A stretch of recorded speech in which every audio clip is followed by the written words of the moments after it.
ಕಾಲೇ ಪಂಚಾಂಗ ಶ್ರವಣಂ ಕುರ್ಯಾತ್ ಮಕರ ಸಂಕ್ರಾಂತಿ ಫಲ ಸಂಗಮ ಪಠಣಂ ಕುರ್ಯಾತ್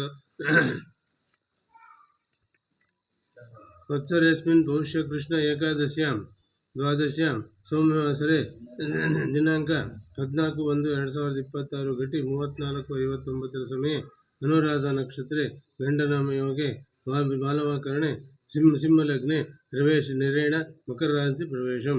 ಇದು ಪ್ರತಿ ವರ್ಷದಂತೆ ಈ ವರ್ಷವೂ ಕೂಡ ಮಕರ ಸಂಕ್ರಾಂತಿ ಅಂದರೆ ಸೂರ್ಯ ಒಂದು ಮನೆಯಿಂದ ಮತ್ತೊಂದು ಮನೆಗೆ ಹೋಗ್ತಕ್ಕಂಥ ಕಾಲವನ್ನು ಇದು ಸಂಕ್ರಮಣ ಅಂತ ಕರೀತಾರೆ. ಅದನ್ನು ಈ ಮಕರ ಮಾಸದಲ್ಲಿ ಅಂದರೆ ಧನುರ್ಬಿಟ್ಟು ಮಕರ ರಾಶಿಗೆ ಸೂರ್ಯ ಹೊರಟಿದ್ದಾನೆ. ಮತ್ತು ಈ ಕಾಲವನ್ನು ಉತ್ತರಾಯಣ ಪುಣ್ಯಕಾಲ ಅಂತ ಕರೀತಾರೆ. ಅಂದರೆ ಸೂರ್ಯ ಇಲ್ಲಿವರೆಗೆ ಉತ್ತರದಿಂದ ದಕ್ಷಿಣಕ್ಕೆ ಹೋಗ್ತಾ ಇದ್ದ, ದಕ್ಷಿಣಕ್ಕೆ ಹೋಗಿದ್ದಾನೆ. ಈಗ ಇವತ್ತಿನಿಂದ ದಕ್ಷಿಣದಿಂದ ಉತ್ತರ ಕಡೆಗೆ ವಾಲ್ಕೊಂಡು ಬರ್ತಾನೆ. ಹೀಗೆ ಇದನ್ನೇ ಉತ್ತರಾಯಣ ಪುಣ್ಯಕಾಲ ಅಂತ ಕರೀತಕ್ಕಂಥದ್ದು. ಈ ಉತ್ತರಾಯಣ ಪುಣ್ಯಕಾಲದಲ್ಲಿ ಬಹಳ ಶ್ರೇಷ್ಠವಾದಂಥದ್ದು. ಈ ದಿವಸದಲ್ಲಿ ಪಿತೃಗಳಿಗೆ ಎಲ್ಲರಿಗೂ ಕೂಡ ತರ್ಪಣವನ್ನು ಕೊಡ್ತಕ್ಕಂಥ ಕಾಲ. ಇದು ಬಹಳ ಶ್ರೇಷ್ಠವಾದಂಥದ್ದು. ಉತ್ತರಾಯಣ ಮತ್ತು ದಕ್ಷಿಣಾಯನ ಅಂತ 2 ಅಯನಗಳಿರ್ತವೆ.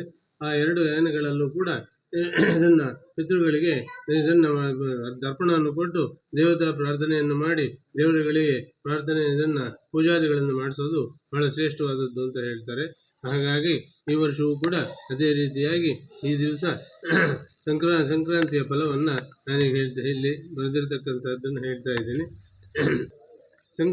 ರಾಶಿಯನ್ನು ಸೂರ್ಯ ಧನುಸು ರಾಶಿಯನ್ನು ಬಿಟ್ಟು ಮಕರ ರಾಶಿಗೆ ಈ ನಿನ್ನೆ ದಿವಸ ಅಂದರೆ ನಿನ್ನೆ 14ನೇ ತಾರೀಕು ರಾತ್ರಿ ಸುಮಾರು 8 ಗಂಟೆ 8:30 ಸಮಯದಲ್ಲಿ ಈ ಧನುರಾಶಿಯನ್ನು ಬಿಟ್ಟು ಮಕರ.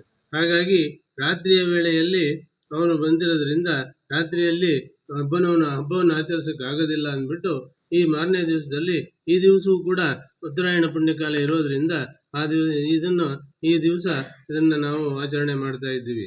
ಅದೇ ರೀತಿಯಾಗಿ ಈ ದಿವಸ ಬರ್ತಕ್ಕಂಥ ಇದರಲ್ಲಿ ಯಾವ್ಯಾವ ಕಾಲದಲ್ಲಿ ಏನೇನಾಗುತ್ತೆ, ಯಾವ್ಯಾವ ನಕ್ಷತ್ರದಲ್ಲಿ ಅವನು ಇದು ಮಾಡ್ತಾ ಇದ್ದಾನೆ, ಒಂದು ಮನೆಯನ್ನು ಪ್ರವೇಶ ಮಾಡ್ತಾ ಇದ್ದಾನೆ, ಮತ್ತು ಯೋಗ ಎಂಥದ್ದು, ಕರ್ಣ ಎಂಥದ್ದು, ಲಗ್ನ ಎಂಥದ್ದು ಅಂತಕ್ಕಂಥ ವಿಚಾರವನ್ನು ಇಲ್ಲಿ ಹೇಳಿದ್ದಾರೆ. ಸಂಕ್ರಾಂತಿ ಪುರುಷನ ಹೆಸರು ಮಂದಾಕಿನಿ ಅಂತಕ್ಕಂಥ ಒಂದು ಹೆಸರು.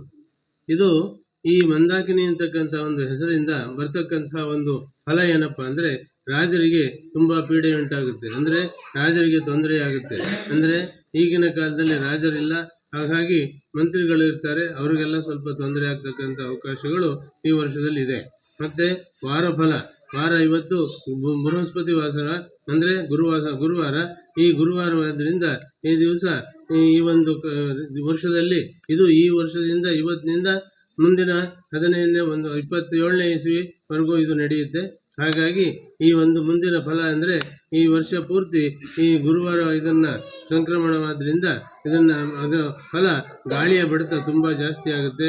ಗಾಳಿಯ ಬಡಿತದಿಂದ ಈ ಮುಂದೆ ತೊಂದರೆ ಆಗ್ತಕ್ಕಂಥ ಅವಕಾಶಗಳು ಜಾಸ್ತಿ, ಮತ್ತು ಮಳೆ ಬರೋದಕ್ಕೂ ಸ್ವಲ್ಪ ತೊಂದರೆ ಆಗ್ತಕ್ಕಂಥ ಅವಕಾಶಗಳು ಜಾಸ್ತಿ ಇರುತ್ತೆ. ಮತ್ತು ಈ ವರ್ಷದಲ್ಲಿ ಆತ ಯಾವ ಧಾನ್ಯವನ್ನು ಉಪಯೋಗಿಸ್ತಾ ಇದ್ದಾನೆ ಅಂದರೆ ಗೋಧಿ ಧಾನ್ಯವನ್ನು ಉಪಯೋಗಿಸ್ತಾ ಇದ್ದಾನೆ. ಈ ಗೋಧಿಯನ್ನು ಉಪಯೋಗಿಸ್ತಾ ಇರೋದ್ರಿಂದ ಆ ಗೋಧಿಗೆ ಸ್ವಲ್ಪ ಬರತಕ್ಕಂಥ ಅವಕಾಶ. ಮತ್ತು ಪಕ್ಷಫಲ, ಇವಾಗ ಈ ಕೃಷ್ಣ ಪಕ್ಷದಲ್ಲಿ ಅವನು ಇದನ್ನು ಪ್ರವಾಸ ಮಾಡ್ತಾ ಇರೋದ್ರಿಂದ ಆ ಶುಕ್ರಫಲದಿಂದ ನಮಗೆ ತೊಂದರೆ ಉಂಟಾಗ್ತಕ್ಕಂಥದ್ದು, ದುರ್ಭಿಕ್ಷ ಉಂಟಾಗುತ್ತೆ, ಜನರಲ್ಲಿ ಹಾಹಾಕಾರ ಉಂಟಾಗುತ್ತೆ. ಇದು ಆಹಾರ ದೊರೆಯದೆ ಬಹಳ ತೊಂದರೆಯನ್ನು ಅನುಭವಿಸಬೇಕಾದಂಥ ಅವಕಾಶಗಳು ಉಂಟಾಗುತ್ತೆ. ಮತ್ತು ವ್ಯಾಧಿ ಉಂಟಾಗುತ್ತೆ, ಮತ್ತು ರೋಗ ರುಜಿನಗಳು ಜಾಸ್ತಿ ಆಗ್ತವೆ.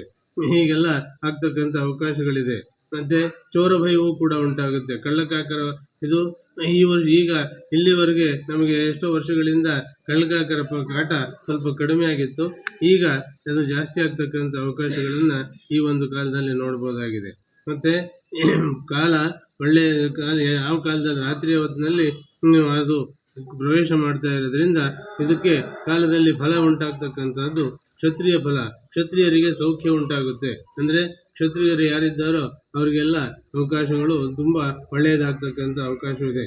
ಮತ್ತು ಲಗ್ನ ಫಲ, ಲಗ್ನ ಒಳ್ಳೆಯ ಲಗ್ನದಲ್ಲಿ ಆತ ಪ್ರವೇಶ ಮಾಡಿ ಸಿಂಹ ಲಗ್ನದಲ್ಲಿ ಮಾಡ್ತಾ ಇರೋದ್ರಿಂದ ಅದರಲ್ಲೂ ಯಾವ ರೀತಿಯ ತೊಂದರೆಗಳು ಏನೂ ಕಾಣಬರೋದಿಲ್ಲ. ಮತ್ತು ದಕ್ಷಿಣ ದಿಕ್ಕಿಗೆ ದೃಷ್ಟಿ ಉಟ್ಕೊಂಡಿರ್ತಕ್ಕಂಥವನಾಗಿದ್ದಾನೆ.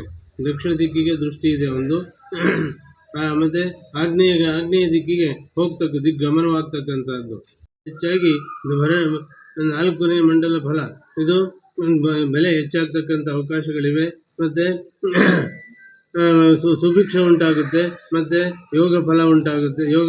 ಯೋಗದಿಂದ ಏನಾಗುತ್ತೆ ಅಂತಂದರೆ ದುರ್ಭಿಕ್ಷ ಉಂಟಾಗುತ್ತೆ. ಯೋಗ ಒಳ್ಳೆಯದಲ್ಲ.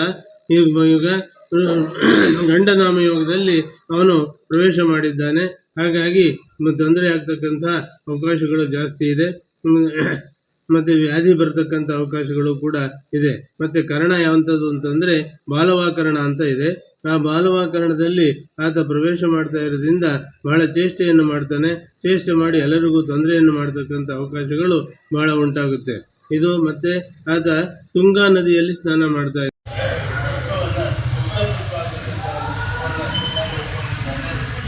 ಫಲ ಕಾಯನವಾಚ ಮನಸೇಂದ್ರಿಯರ್ವ ಬುದ್ಧ್ಯಾತ್ಮ ಪ್ರಕೃತಿಯ ಸ್ವಭಾವ ಕರೋಮಿ ಯದ್ದ ಸಕಲಂ ಪರಸ್ಮೈ ನಾರಾಯಣಾಯ ಸಮರ್ಪಯಾಮಿ.